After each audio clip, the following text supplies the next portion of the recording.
El capítulo que hemos estado abordando es el capítulo 13.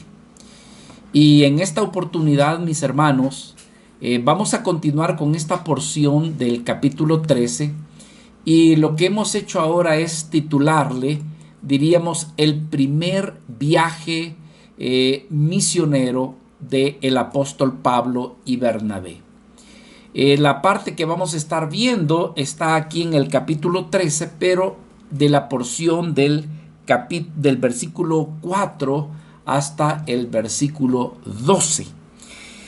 Este es lo que diríamos nosotros el primer viaje misionero que el apóstol Pablo hizo. En el transcurso de nuestro estudio vamos a estar viendo los viajes misioneros que el apóstol Pablo realizó, las experiencias que tuvo, las batallas que también enfrentó, pero lo más hermoso de cómo Dios le respaldó en todo momento. Así que quisiera que leyéramos el versículo 4 y hasta el versículo, no lo vamos a leer todo para aprovechar el tiempo, pero aquellas cosas relevantes sí las vamos a leer. Yo les invito que por favor puedan abrir su libro, en el libro de Hechos, su Biblia, capítulo 13, versículo 4. Dice la palabra: ellos entonces, estamos hablando de Bernabé y de Pablo, quienes inician esta misión de dar el evangelio. Ellos entonces, enviados por el Espíritu Santo, descendieron a Seleucia y de allí navegaron a Chipre. Y llegados a Salamina anunciaban la palabra de Dios en las sinagogas de los judíos y tenían también, dice, a Juan de ayudante.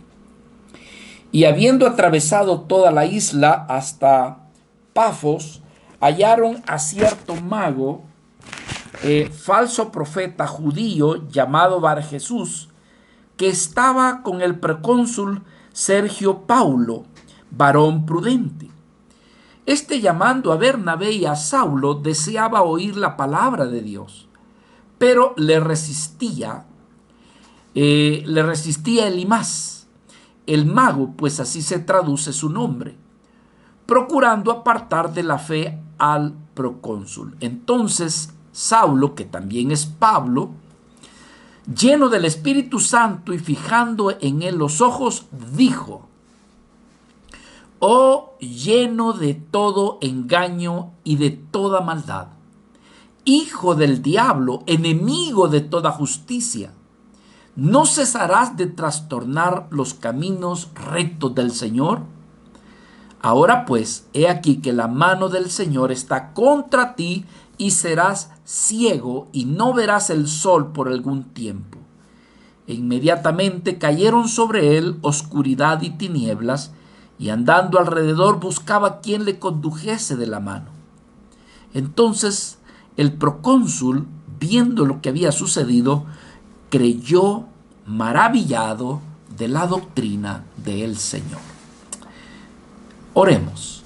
Padre nuestro que estás en los cielos, agradecidos estamos en esta oportunidad que nos concedes reunirnos, aunque sea de manera virtual, para poder estudiar y meditar, Señor, tu bendita palabra, tus enseñanzas.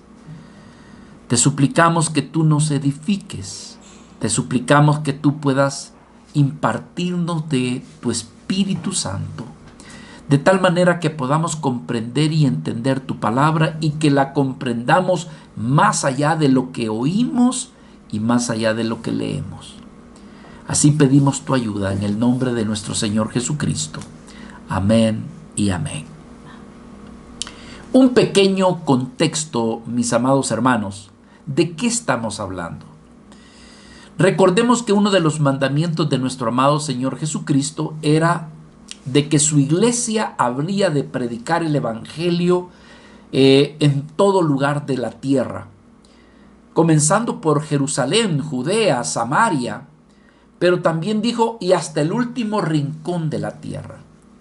Como resultado de esto, se fundó una segunda iglesia que decimos es la iglesia de Antioquía.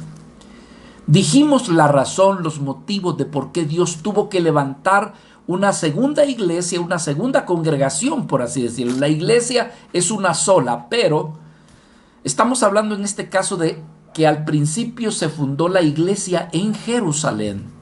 Pero años después, por causa de la persecución que se le hizo a los cristianos que llegaron hasta Seleucia, allá por camino para Siria, allí en Antioquía se abrió una nueva iglesia. Diríamos una iglesia hija de la iglesia de Jerusalén.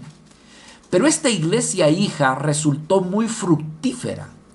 Resultó una iglesia muy avivada por el Espíritu Santo, de tal manera, hermanos, que 8 años después de la persecución, después de la muerte de Esteban, por así decirlo, esta iglesia comienza a dar frutos. Y uno de los frutos es que comienza a enviar misioneros de ese mismo lugar. Estando en ese periodo de, dijéramos, de euforia, de llenura del Espíritu Santo, donde habían incluso profetas, apóstoles, donde realmente, hermano, el Señor se estaba manifestando de una manera tan hermosa, que en un momento dado el Espíritu Santo dijo lo siguiente: apartadme a Saulo y a Bernabé. ¿Para qué? Bueno, para enviarlos de misioneros. ¿Qué es un misionero? Hermanos, es una vida que va con el mensaje del Evangelio a predicarlo a lugares donde no ha sido predicado el Evangelio. Entonces, hermano, este es el contexto. Por eso es que cuando leemos en el versículo 4 dice: ellos entonces, enviados por el Espíritu Santo, es decir, parten de Antioquía para otros lugares donde han de ser dirigidos por el Señor. Este es lo que diríamos es el primer cuadro de la labor misionera en el mundo que recién está conociendo de nuestro Señor Jesucristo. Aquí lo que diríamos es que nos está dando una visión, una imagen gráfica, una visión gráfica de también, hermano, lo que implica el evangelismo y las misiones. ¿Qué podemos aprender nosotros de esto? Mis amados hermanos, si nosotros como iglesia solamente tenemos visión para estarnos alimentando, para estarnos predicando la palabra del Señor, si nuestra visión solamente es de reunirnos los días domingos para alabar a Dios, para tener una enseñanza, nuestra misión, hermano, yo diría, no tengo palabras para decir lo cortísima que es la visión que tenemos.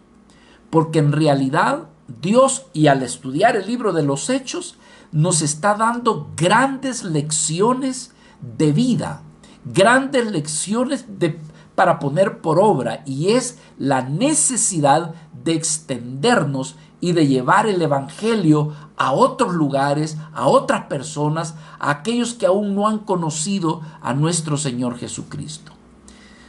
Hermanos amados, desde que iniciamos el libro de los Hechos es lección tras lección, lección tras lección de anunciar y de predicar el evangelio de nuestro Señor Jesucristo a aquellos que no le conocen.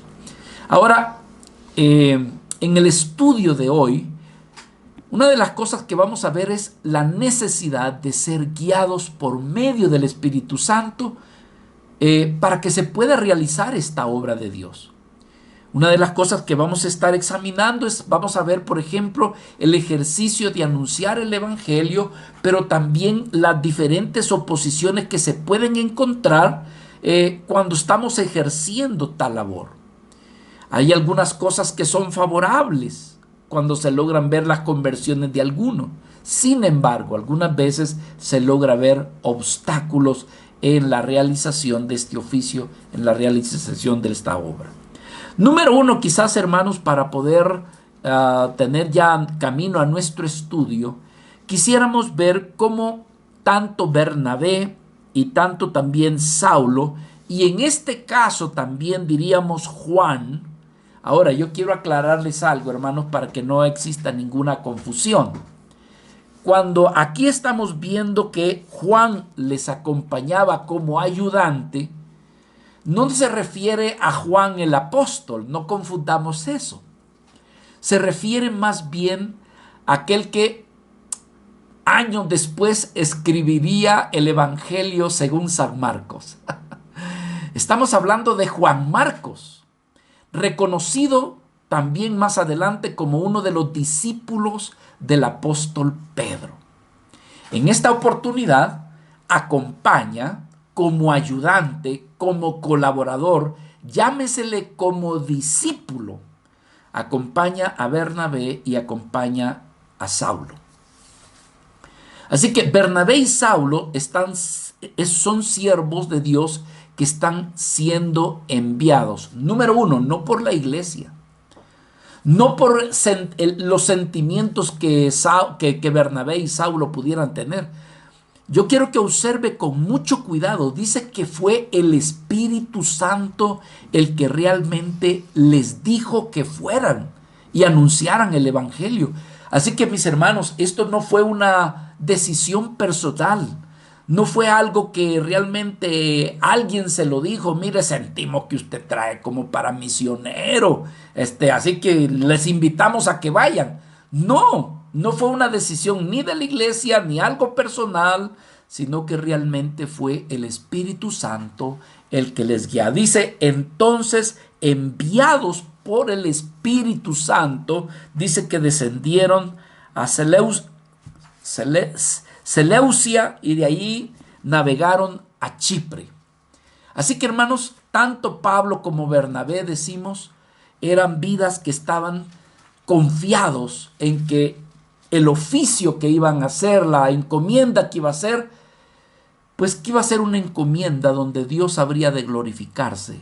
Yo creo que si ellos sentían, no es que sentían, sino que fueron testigos de cómo el Espíritu Santo les estaba llevando a que cumplieran esta misión, que quizás, hermanos, diríamos, ellos se llenaron de mucha confianza, de mucha seguridad, sabiendo de que la obra que iban a llevar a cabo iba a ser una obra que iba a tener éxito. ¿Por qué? Porque tal obra no estaba descansando en la decisión humana, porque tal obra no era, ¿cómo se llama?, una cuestión de que la iglesia los estaba mandando, sino que aquí era el mismo Dios, Espíritu Santo, que les estaba llevando. Por otro lado, ellos podrían confiar que habrían de tener éxito en lo que habrían de hacer. Número uno, hermano, porque eran hijos de Dios, y siendo hijos de Dios también eran siervos. Dice la Escritura ya en Romanos capítulo 8, versículo 14, porque todos los que son guiados por el Espíritu de Dios, estos son hijos de Dios. Así que Bernabé y Saulo y aquí Juan Marcos, ellos podían decir, Dios ha de estar aquí con nosotros y nos ha de ayudar a llevar a cabo la obra del Señor. Por otro lado, hermano, el Espíritu Santo moraba en ellos. Ese fue un momento, yo diría, de gran llenura del Espíritu Santo, cuando dijo que el Espíritu Santo les decía que fueran. Ellos podrían confiar de que el Espíritu Santo estaba morando en ellos y se sentían seguros de hacer la obra del Señor. Nuestro Señor Jesucristo, hablando de aquellos que habrían de ser discípulos, en su oración sacerdotal allá en el Evangelio de Juan, no era esta la oración sacerdotal que encontramos en Juan capítulo 17, pero sí era un testimonio de que Cristo decía que Él le había pedido al Padre, le había rogado al Padre de que les mandara al Espíritu Santo para que estuviera en ellos siempre. Dice el Espíritu de verdad, decía Juan capítulo 14, versículo 17. El Espíritu de verdad, el cual el mundo no puede recibir porque no lo ve ni le conoce, pero dice, pero vosotros sí, vosotros le conocéis porque mora con vosotros y estará con vosotros. Es decir, que Bernabé, Juan y Saulo podían decir, esto viene del Señor y el Señor nos habrá de respaldar, estará con nosotros, nos guiará, porque ese es el otro aspecto de por cuál nuestro Señor habría de enviar al Espíritu Santo para guiarles, para darles poder a la hora de predicar también la palabra. No solamente eso, para darles denuedo de cómo y de qué es lo que habrían de hablar. Todo esto usted lo puede ver en Juan capítulo 14, Juan capítulo 16, de cómo nuestro Señor Jesucristo había pedido de que el Espíritu Santo estuviera con los discípulos. Ahora, hermanos, decimos que fue aquí el Espíritu Santo guiándolos y llevándolos a esta isla, una isla, ¿verdad? Algo grande, porque dentro de la isla había hasta ciudades, la isla de Chipre. Dice, y de allí navegaron a Chipre, ¿verdad?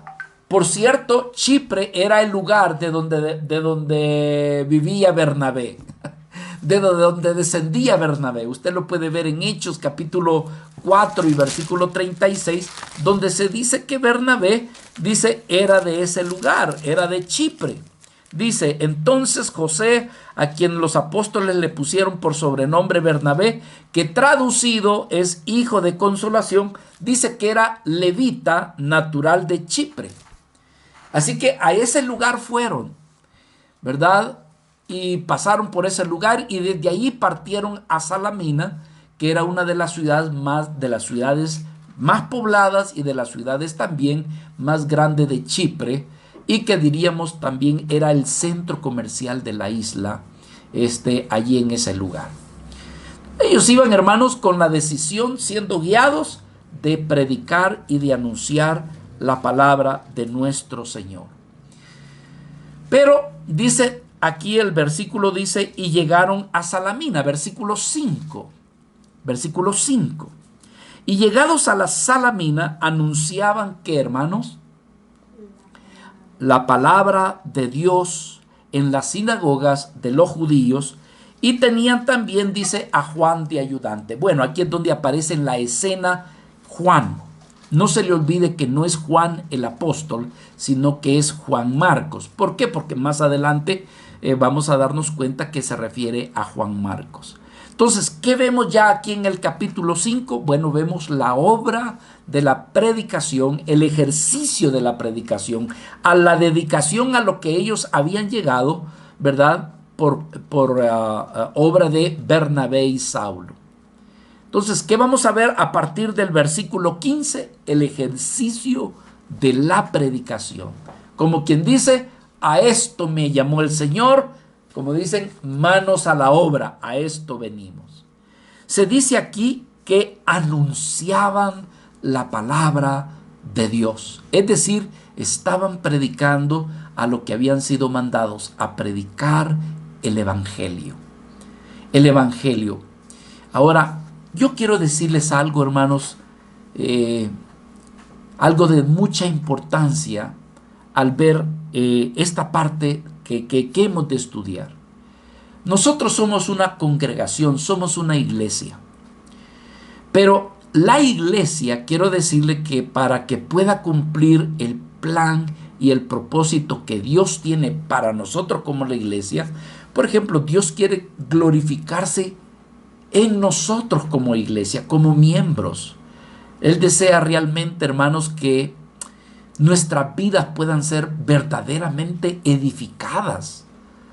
Pero no obstante, también desea que nosotros, hermanos, cumplamos la misión de anunciar el Evangelio. Yo diría que hay 3 oficios, hablando de nosotros como iglesia. Quiero que me ponga atención, quiero llamar su atención. Porque diríamos que hay 3 oficios que están, diríamos, entrelazados, que si usted corta uno, debilita a los demás. Son 3 ministerios, diríamos, 3 cosas que realmente fortalecen a una iglesia para que el propósito de Dios se pueda cumplir entre nosotros. Número 1, que en esa iglesia, verdaderamente, hermanos, la iglesia se dedique al ministerio de la predicación de la palabra. O sea, una predicación que no sea en base a que yo soñé, a que yo sentí, no una iglesia tanto emocionalista, sino una iglesia bíblica, que la iglesia se acostumbre a oír una enseñanza, no que tenga que oír tanta ilustración para que la gente despierte, ¿verdad?, a la reunión, sino unas vidas que verdaderamente amen la escritura. Entonces, en primer lugar, para que una iglesia verdaderamente cumpla su ministerio, debe de ser una iglesia que su ministro de la predicación del evangelio y de la palabra sea una predicación sana, como poder decirlo, hermanos, donde se expone las sagradas escrituras. Pero lo segundo, y aquí es donde muchas de nuestras iglesias son débiles y algunas ni lo tienen para nada, es la formación de discípulos. Hermanos amados, yo no me voy a cansar de decirle a nuestra iglesia, hermanos, nosotros necesitamos conocer el discipulado, ser discípulos y discipular también. Si yo le preguntara a usted en esta noche, discúlpeme, hermano, usted, mi hermanita hermosa, preciosa, ¿quién es su discípula? ¿O a quién está usted discipulando? Más de alguno no sabría responder. ¿Por qué? Porque no tiene a nadie discipulando. La iglesia del Nuevo Testamento era una iglesia discipuladora. Y lo tercero que se necesita, hermano, lo tercero que se necesita para que una iglesia sea una iglesia consolidada, fuerte, viva, donde realmente diríamos una iglesia sana, es que sean vidas que en realidad estén comprometidas con Dios y comprometidas con la obra de nuestro Señor. Una iglesia que tiene esas tres cosas, hermano, es una iglesia bendecida. Bueno, pero yo me entretuve en eso, pero es necesario que usted lo sepa, porque es lo que vamos a ver aquí nosotros en el capítulo 13. Dice aquí la escritura, y llegados a Salamina anunciaban la palabra de Dios en las sinagogas. Ahora, ¿qué eran las sinagogas? Algunos lo saben, otros no. Hermanos, algunos países latinos no saben qué es una sinagoga. Pero aquí sí, por cierto, aquí en México he visto varias de ellas. Ahora, ¿qué son las sinagogas? O sea, ¿qué representan? Estas, hermanos, eran y son en la actualidad, diríamos, recintos o lugares donde se reúnen propiamente los judíos. Y ahí se reúnen para orar y también para tener estudios, ¿verdad? Estudian la Torá, estudian el Talmud, los libros sagrados, son libros sagrados del pueblo judío, ¿verdad? Comprenden, por ejemplo, la Torá tiene que ver con la ley y los otros libros de los salmos y profetas, es decir, libros del Antiguo Testamento que usted y yo tenemos en nuestra Biblia. Ellos no tienen, el pueblo judío no tiene el Nuevo Testamento, ellos solamente tienen el Antiguo Testamento. Ahora, las sinagogas, escúchenme bien, fíjese que dice que va a ver usted que Saulo, repetidamente se mira predicando en las sinagogas. Y las sinagogas, lo que sucedió, hermanos, que fueron la segunda alternativa utilizada por el pueblo cuando estos ya no tenían el templo.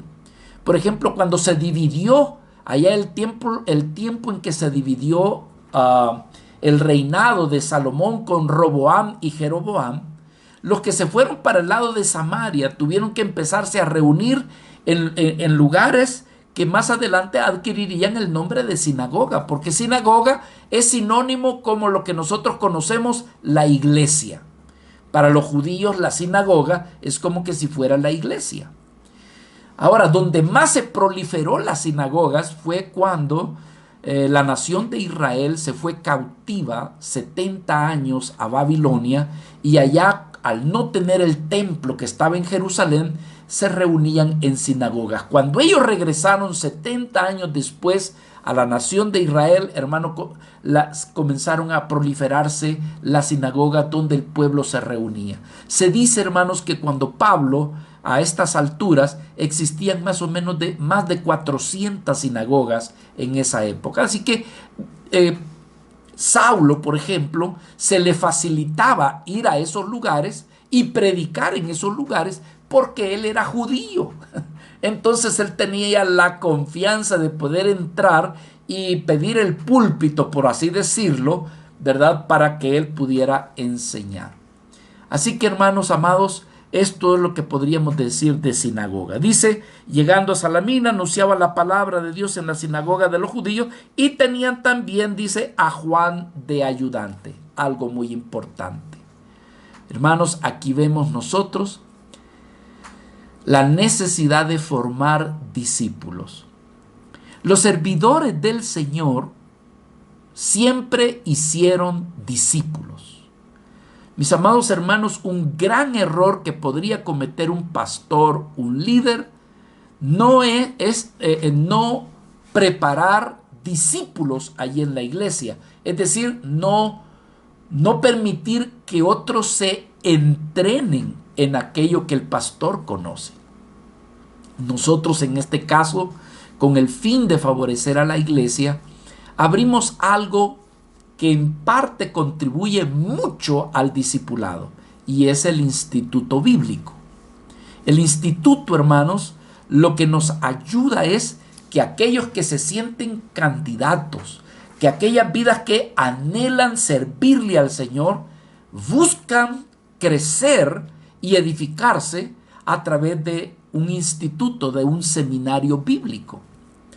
Pero decimos en parte porque la otra parte tiene que ver en el camino, en el ejercicio, dándole oportunidad a que la persona, el discípulo, practique aquello que es de teoría, que ahora lo ponga en práctica. Y entonces existe un pastor o existe un servidor, llámesele adulto en lo espiritual, que mira, supervisa o recomienda o aconseja cómo debe de hacer aquella obra. Aquí vemos entonces nosotros a Juan, un ayudante. Así que los discípulos, decimos, son formados de esta forma, siendo ayudantes. Si alguien va a servir en la obra del ministerio, en la obra de la iglesia, hermano, todo empieza con ser ayudante. Hay personas que no les gusta ser ayudante, pero lamentablemente, hermano, los discípulos por allí comienzan. No le gusta, ¿por qué? Porque muchas veces se le dice, mira, así no lo debes de hacer. No, mira, hazlo de esta forma. Entonces comienza a recibir recomendación o corrección. Y muchas veces a algunos que son candidatos a ser discípulos no les agrada eso. Así que muchas veces no todos traen para ser discípulos. Pero mis amados hermanos, toda la Biblia se nos enseña que así como hay un maestro, hay un discípulo. Así como hay un Moisés, hay un Josué.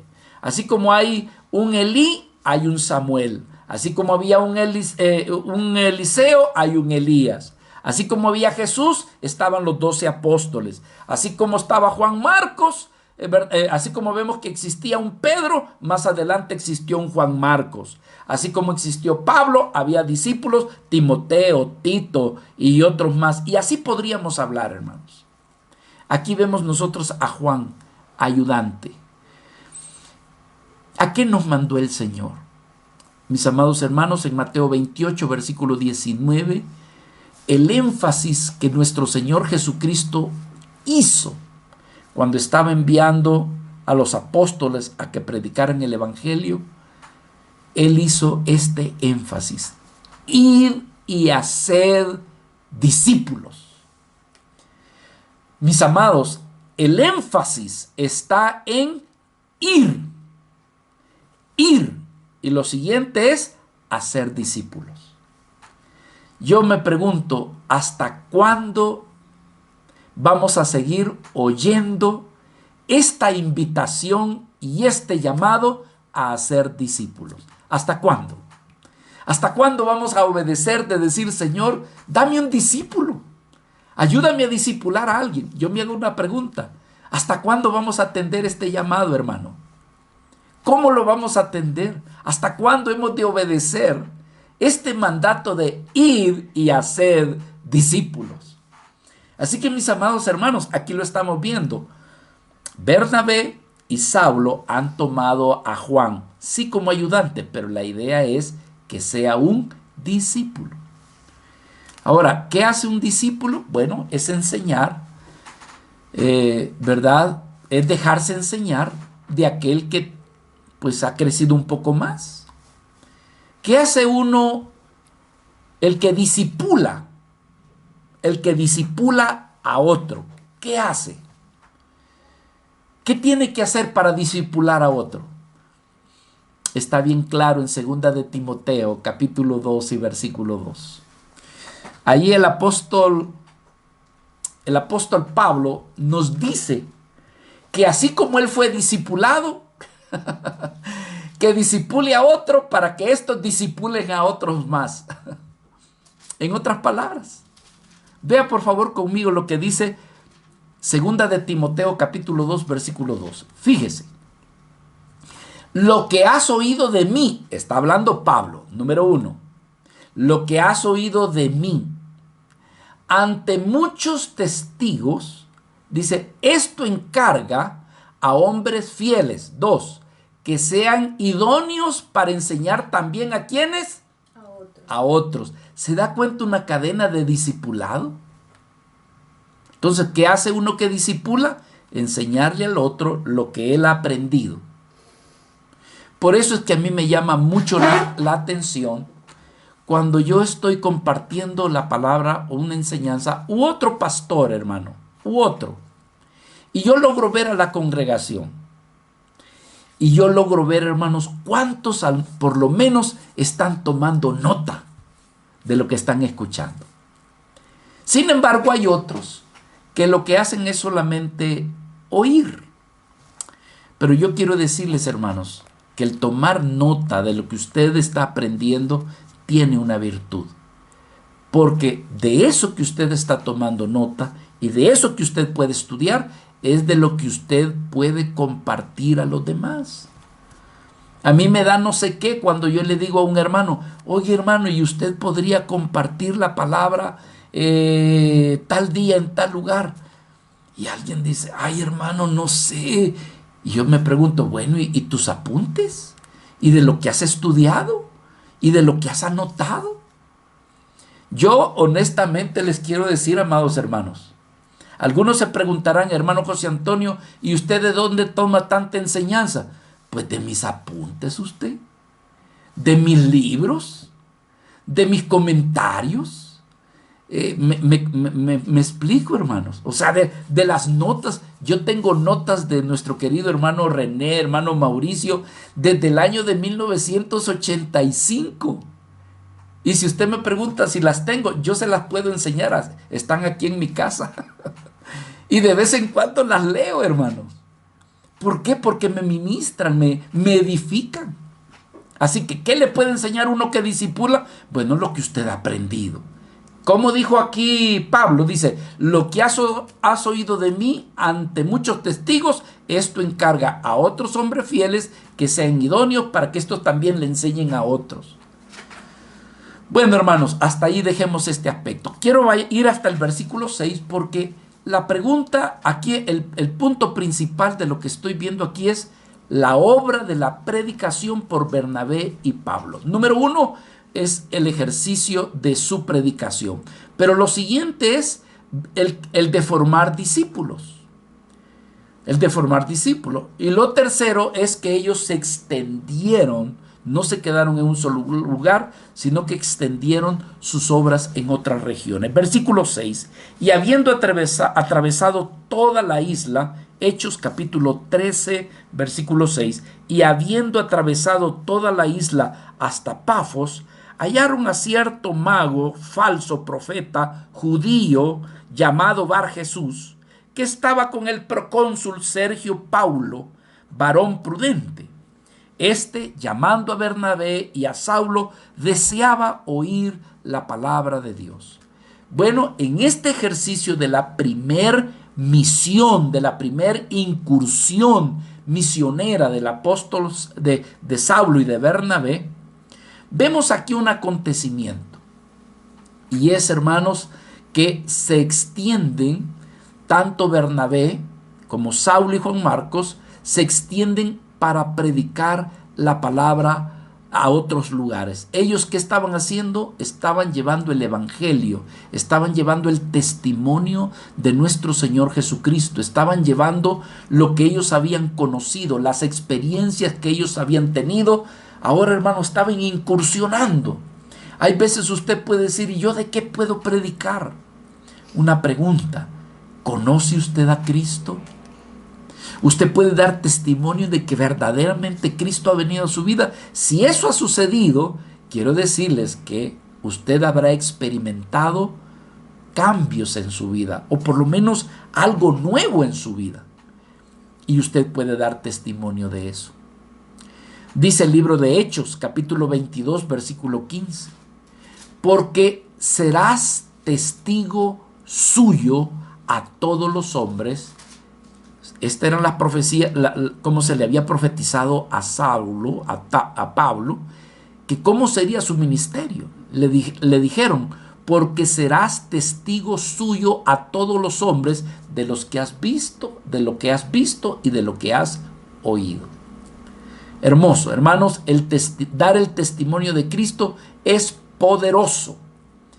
Pero no se le olvide que al dar testimonio de Cristo, si bien es cierto que usted va a dar su testimonio, no se entretenga tanto en hablar de usted, sino de testimonio de Cristo. Hay iglesias, hermanos, que cuando se le dice: vamos a invitar a tal hermano para que pueda dar su testimonio, hermano, y viene el hermano y le dice: ¿y cuánto tiempo tengo? Tiene 1 hora. Hermanos, si se pasan hablando de sí mismo, se pasan hablando más de 30 minutos, y que cuando yo era malvado, y que cuando yo andaba por aquí, y que cuando aquí la maldad, y que tiré y era borracho, maté, asesiné, y habla tanto de sí mismo, que de lo que menos habla, pues es de nuestro Señor Jesucristo.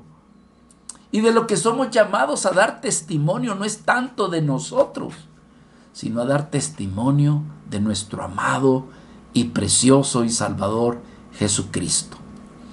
Así decía Pedro allá en su primera carta, capítulo 2 y versículo 9.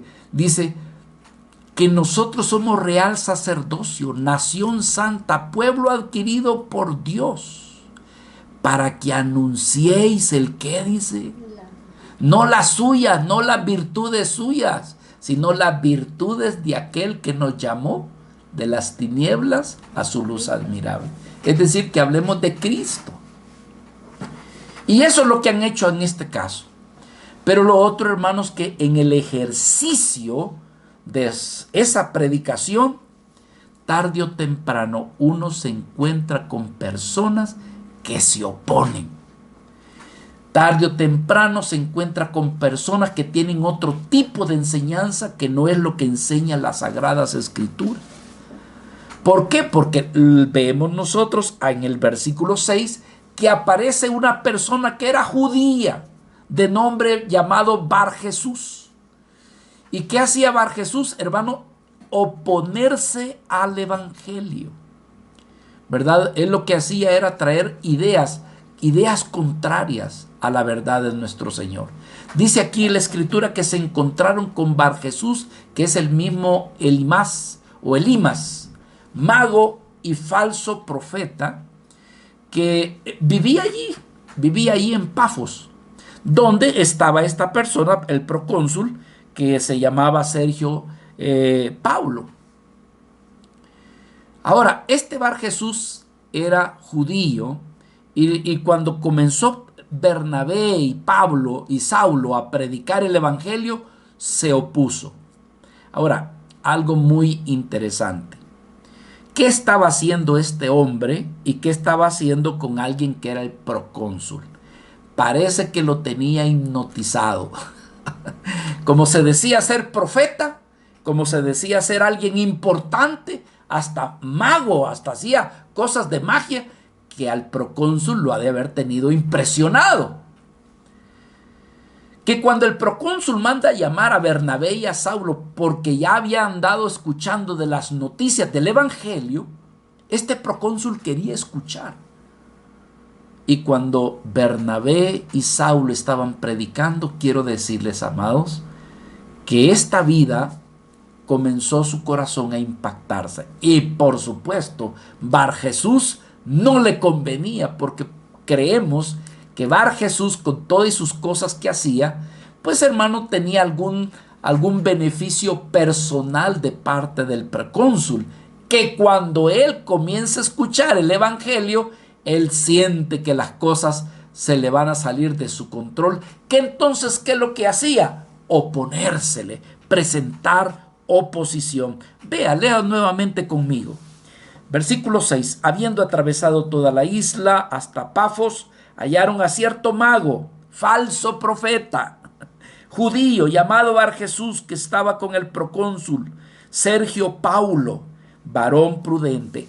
Fíjese que él mandó a llamar a Bernabé y a Saulo y deseaba oír la palabra de Dios, pero les resistía. Elimas, el mago, pues así se traduce su nombre, procurando apartar de la fe al procónsul. Entonces Saulo, que también es Pablo, lleno del Espíritu Santo y fijando en él los ojos, le dijo: oh, lleno de todo engaño. Mis hermanos amados, una de las cosas que nos vamos a dar cuenta es que en el ejercicio de la predicación del evangelio siempre nosotros vamos a encontrar oposición. Oposición de aquellas personas que ni siquiera tienen conocimiento de la palabra de Dios, o que profesan una fe, hermanos, donde Dios realmente no es Jesucristo, no es el Hijo de nuestro Dios, no es su salvación, que entonces hay oposición. Pero nosotros, la pregunta es, ¿qué vamos a hacer cuando se nos presente un caso de eso? Hermanos amados, número uno, usted y yo no debemos de andar detrás de ese tipo de gente. Porque hay personas que diciendo que tienen el conocimiento de la verdad, andan buscando a quienes son los que tienen el error para confrontarlos, para pelear con ellos. No, hermanos, nosotros no somos llamados a andarlos buscando ni andar detrás de ellos, sino que nosotros solamente somos llamados a hablar la verdad, a hablar lo que conocemos de las Sagradas Escrituras. Ahora, si en nuestro ejercicio de predicar la palabra se presenta allí una persona que se opone, entonces, como bien dice el apóstol Pedro, nosotros debemos de estar preparados para presentar defensa de aquellos que nos piden acerca de la creencia o en lo que nosotros creemos, ¿verdad? Pero nosotros, hermanos, no somos llamados a buscar conflicto. No, de ninguna manera. Ahora, algo más que nosotros vemos aquí, que dice la Escritura, hermanos, que Saulo de Tarso en este momento emite un juicio. Versículo 9. Entonces Saulo, que también es Pablo, lleno del Espíritu Santo y fijando en él los ojos, dijo.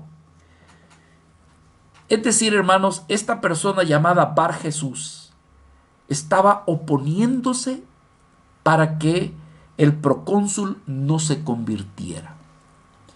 Y dice la Escritura que en ese momento Saulo estaba pero lleno del Espíritu Santo. Eso quiere decir que la emisión de este juicio que vamos a ver dentro de un momento, ni siquiera fue Saulo el que lo hizo, sino que fue el Espíritu Santo que moraba en Saulo y del cual él estaba tan lleno del Espíritu Santo que fue el Espíritu de Dios, el Espíritu Santo, que emitió este juicio. ¿Qué dijo? Fíjese lo que dijo. Versículo 10. Oh, le dice, lleno de todo engaño, fíjese lo que dice, de toda maldad, hijo del diablo, enemigo de toda justicia, ¿No cesarás de trastornar los caminos rectos del Señor? Ahora pues, he aquí que la mano del Señor está contra ti, y serás ciego y no verás el sol por algún tiempo. Se emitió el juicio. Pero decimos, hermanos, no fue Saulo el que emitió el juicio, más bien fue el Espíritu Santo que estaba viendo quién era este tipo de engañador, un falso mago, un falso profeta, que estaba envolviendo, ¿verdad?, al gobernador con tal de que no creyera, que entonces Dios intervino. Ahora, ¿qué es lo que veía Dios en esta vida para que haya emitido un juicio? Y que le diera gracias a Dios porque ni siquiera lo mató, sino que solamente lo dejó ciego de manera temporal. Ahora, ¿por qué lo dejó de ciego de manera temporal? Yo creo, hermano, para que él se arrepintiera. Hay veces que pueden venir sobre nosotros o sobre alguna persona algún juicio de parte de Dios, pero viene solamente de manera momentánea. Y esto que viene, estas situaciones incómodas, hay veces la vida se siente agobiado, desesperado, ha caído en una situación que le aflige, que le angustia. Dios lo permite de manera momentánea. Pero ¿sabe para qué? Para que busque a Dios, para que se arrepienta, para que se convierta y para que su alma sea salva. Por eso es que yo creo que Bar Jesús o Elimas fue momentánea la ceguera, como quien dice, se te está dando la oportunidad para que te arrepientas. Pero vuelvo a la pregunta, ¿qué habrá visto Dios para que haya tenido que emitir este juicio y tuviera que callarlo momentáneamente? Por lo menos, hermanos, hay 6 cosas que yo veo aquí desde el versículo 9 hasta el versículo hasta el versículo 10. Mire, una de las cosas que vemos es que esta era una vida llena de artimañas. Era una persona que engañaba a las personas, lleno, ¿verdad? Le ponía trampas a los inocentes, a los ignorantes, para atraparlos en sus ideas. Porque mire lo que dice la Escritura, dice: oh, lleno de todo engaño. Era un gran farsante, un gran mentiroso. Y lo otro, hermano, también lleno de maldad. Fíjese lo que dice. Dice, oh, lleno de todo engaño. ¿Y lleno de qué? Dice, de toda maldad. Es decir, que él veía en él el pecado de la maldad. Era una vida llena de malicia, llena de fraude, llena de cosas malas en su corazón. ¿Qué más? ¿Cómo lo veía Dios a este hombre? Imagine qué terrible, hermano. Lo veía como hijo del diablo. Hijo del diablo. Y es que es así, hermano. Si usted no es un hijo de Dios, ¿hijo de quién va a ser? Pues en realidad aquí no habemos huérfanos, hermano. Aquí no hay huérfanos. O es hijo de Dios o es hijo del otro. Pero aquí no hay huérfanos. Y aquí el Señor dijo, tú, dice, hijo del diablo. Es decir, que fue considerado como hijo del diablo, una persona poseída, controlada por el diablo mismo, que prácticamente hacía la voluntad del mismo maligno y que en ese momento se estaba oponiendo para que el gobernador, para que el procónsul no se convirtiera al evangelio. ¿Cómo más lo mira? Enemigo de toda justicia. Enemigo de toda justicia es como decir alguien que se opone a todo lo que es recto, a todo lo que es justo, a todo lo que es honesto, a todo lo que es limpio y moral. Lo veía como enemigo de la justicia. Y aparte de eso, un pervertidor de los caminos del Señor. Vea lo que dice. Dice, no cesará de trastornar los caminos rectos del Señor. Así que por esa razón, hermano, le envió y le trajo el juicio y quedó ciego de manera momentánea. Lo más hermoso es que aquí hay una conversión de alguien eminente. Mis amados hermanos, ser procónsul de una ciudad era alguien que el Senado de Roma le tenía en alta estima, en alta consideración, y también que se le delegaba gran autoridad. Qué hermoso, hermanos. Aquí estamos viendo que se está cumpliendo las profecías que se le habían dado a Saulo, que él sería testigo en las naciones y que predicaría el evangelio a reyes y también a gobernantes. Aquí vemos uno, el procónsul, un gobernador. Y Saulo, hermanos, dándole testimonio. No piense que esto estaba haciendo en privado. Si estaba Elifaz, allí, Elimas, el mago, ¿cómo se llama? Bar Jesús, se ve de que ha de haber estado, como dijéramos, hermano, en un entorno donde habían más personas, en un tipo como senado, llamémosle así, pero de ese lugar. Y delante de todos ellos, vemos entonces que se está predicando el evangelio. ¿Qué sucede? Bueno, ante este Bar Jesús que quedó ciego, hermano, dice la escritura en el versículo 12, entonces el procónsul, viendo lo que había sucedido, dice, creyó. ¿Pero de qué manera creyó?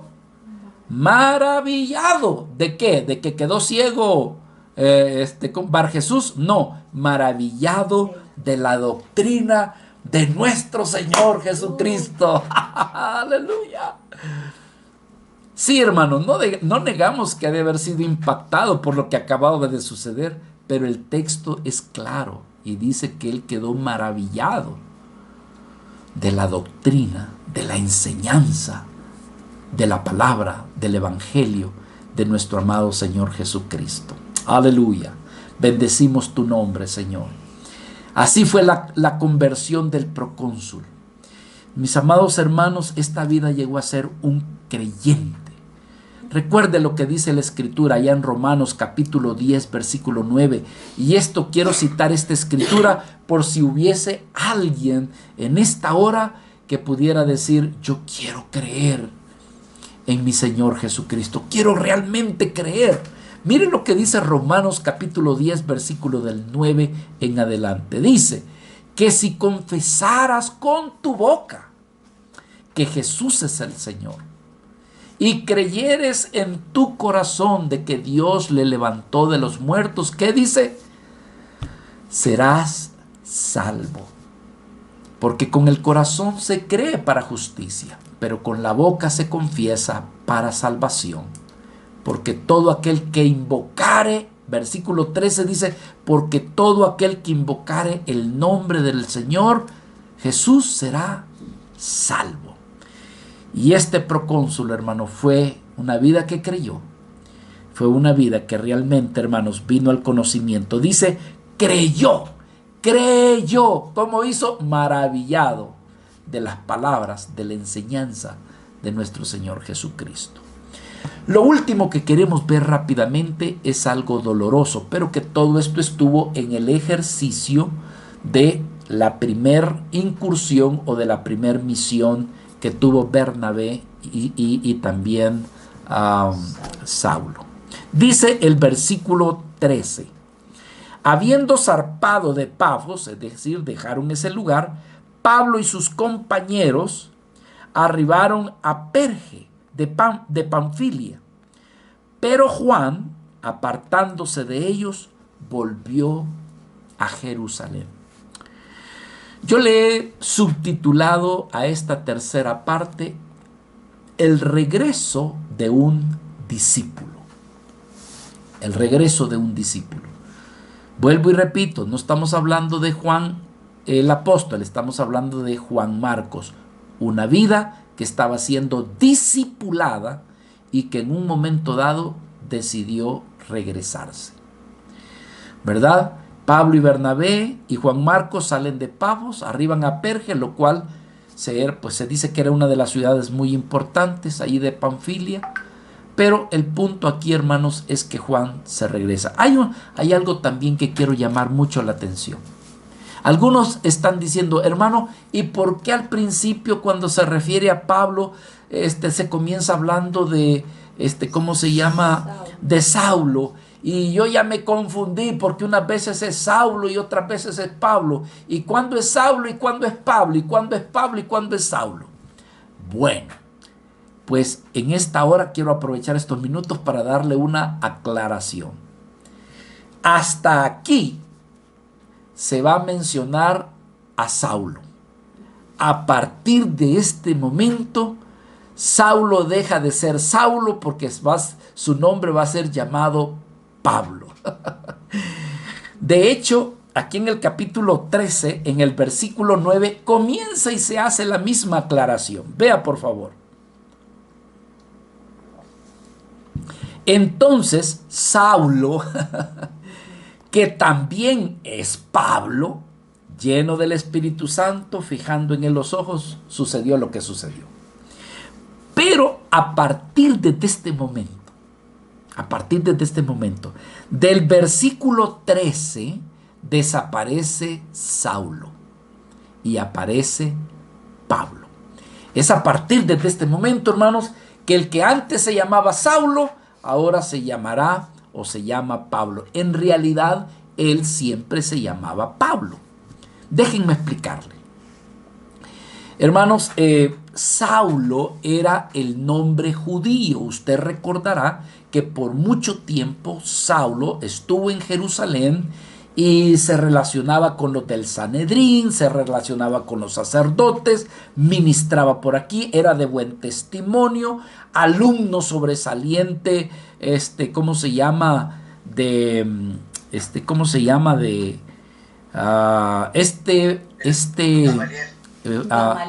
Gamaliel. En fin, hermano, gracias, hermano. Lo que estoy tratando de decir de que él, como era judío, se identificaba como judío.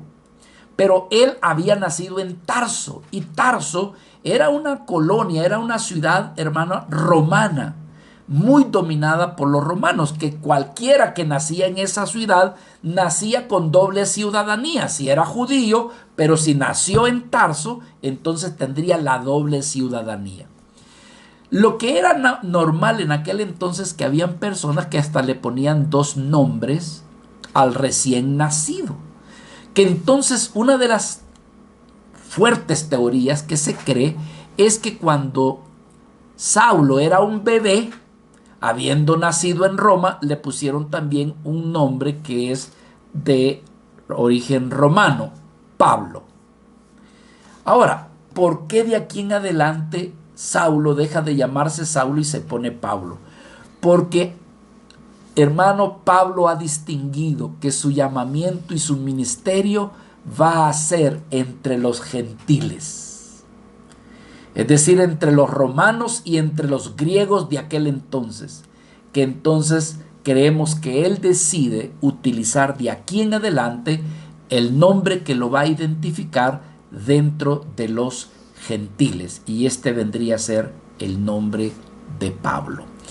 Brevemente, hermanos, en relación con esto. Pero lo que sí me llama mucho la atención es la deserción de Juan Marcos, ¿verdad? Y esto es lo que realmente, hermanos, a mí me llama mucho la atención, y yo quisiera compartir a mis amados hermanos que aspiran a servirle al Señor, que aspiran a definirse por el Señor.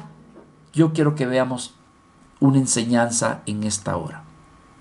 En este versículo 13, vemos algo que aparentemente quizás no puede tener importancia, algo que pudiera considerarse, diríamos, irrelevante, y es el regreso de este discípulo llamado Juan Marcos. Hermanos, ¿por qué Juan Marcos se regresaría? Prácticamente es como desertar, es como abandonar la misión. Es como cuando dicen, hay que abortar la misión. Tal vez aquel, pero los demás dijeron, nosotros queremos seguir. Ahora, no está bien claro en las escrituras, pero aquí es donde vienen y nos ayudan algunos comentaristas, ¿verdad? Como Hendrickson, como Matthew Henry y otros que comentan las posibles razones de por qué Juan Marcos pudo abandonar la misión. Número 1.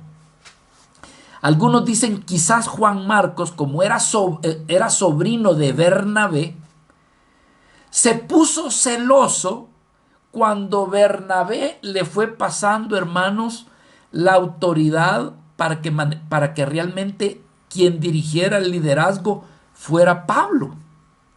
Y quizás probablemente sintió celos de ver que Bernabé pareciera que le estaba dando la rienda del liderazgo a Pablo, que ya no le gustó. Esa es una de las teorías. Lo otro es que puede que Juan Marcos, como era judío, probablemente no le gustaba al ver de que tanto Bernabé como Pablo se estaban dedicando prácticamente a ganar a los gentiles para Cristo. Recordemos que Juan Marcos era judío, ¿verdad? Y los judíos, pues, a pesar de que el Señor estaba diciendo de que se le predicara el evangelio a toda la criatura, como que todavía la ley pesaba sobre ellos. Una tercera razón es, pues, que quizás Juan Marcos se pudiera haber sentido, dice algunos comentaristas, opacado por la fuerza del ministerio de Pablo, que comenzó a sentirse incómodo y entonces no quiso continuar. Hermanos, finalmente aquí lo que vemos es que deserta, es decir, se regresa. Ahora, con el tiempo, y aquí es donde viene una situación, Pablo, por la decisión que más adelante Pablo va a tomar con Juan Marcos, creemos nosotros que Pablo se formó un concepto de la condición en la que se encontraba Juan Marcos. Es decir, hermanos, que para Pablo, por lo que más adelante va a decir, creo que ha de haber considerado a Juan Marcos como un discípulo indeciso en la obra de Dios, como un discípulo que no tenía resistencia para poder soportar los desafíos que implica realmente el ministerio. El ministerio, hermano, tiene muchos desafíos que muchas veces la iglesia no lo logra ver o los que están alrededor, pero quiero decirle que el ministerio demanda muchas cosas que hay veces son desafíos. O quizás también el Pablo, hermano, comenzó a ver quizás que le era, como dijéramos, de aquel tipo de personas que tienen doble ánimo, que comienzan las cosas con gran entusiasmo y aquí, y con el momentito cuando ya el sol ya está un poquito caliente, entonces comienzan poco a poco a abandonar. Como decía Santiago, aquellos hombres que son de doble ánimo, empiezan algo pero no lo terminan, lo dejan abandonado. Quizás otra de las cosas que se podría considerar de Juan Marcos es que era una persona de un corazón tímido, temeroso. Y otro comentarista dice por allí, probablemente Juan Marcos extrañaba la comodidad de su casa, extrañaba la comodidad de su hogar, dulce hogar, y entonces extrañaba a la familia, que en la medida que se iban internando más en las misiones, él estaba viendo más lejos y más lejos su hogar, dulce hogar. Que mejor se regresó. Realmente, hermanos, no lo sabemos. Esto que les acabo de mencionar son opiniones de algunos comentaristas muy respetados. Lo que sí puedo decirles es lo que dijo nuestro Señor. El Señor dijo, ninguno que poniendo su mano en el arado y que mira hacia atrás, Él dijo, no es apto, no está capaz para el reino de Dios. Que Dios nos dé gracia y misericordia, hermanos, para decir, Señor, dame la gracia, Padre, que algo que tú me hayas dado, que me hayas encomendado, dame la gracia que lo pueda terminar y llevarlo al cumplimiento. Que Dios nos ayude, mis amados hermanos. No me ha quedado tiempo ni siquiera de concluir. La conclusión ahí se la dejo a usted, pero espero que en la medida del desarrollo de estos pasajes el Espíritu Santo le haya dado enseñanza a su corazón. Esa es mi oración. Padre, te doy gracias por esta noche, por la enseñanza que vemos en cada parte de tus versículos de estos pasajes. Señor, enséñanos de tal manera que nos ayudes a crecer, que nos ayudes, Señor, a tomar las decisiones que son correctas y abandonar las incorrectas. Gracias, Señor, porque nos llamas a creer, nos llamas a servirte y nos llamas también, Señor, a hacer tu voluntad. Bendice a mis amados hermanos, que les haya sido de provecho la meditación de este estudio en esta hora. En el nombre de Jesús. Amén.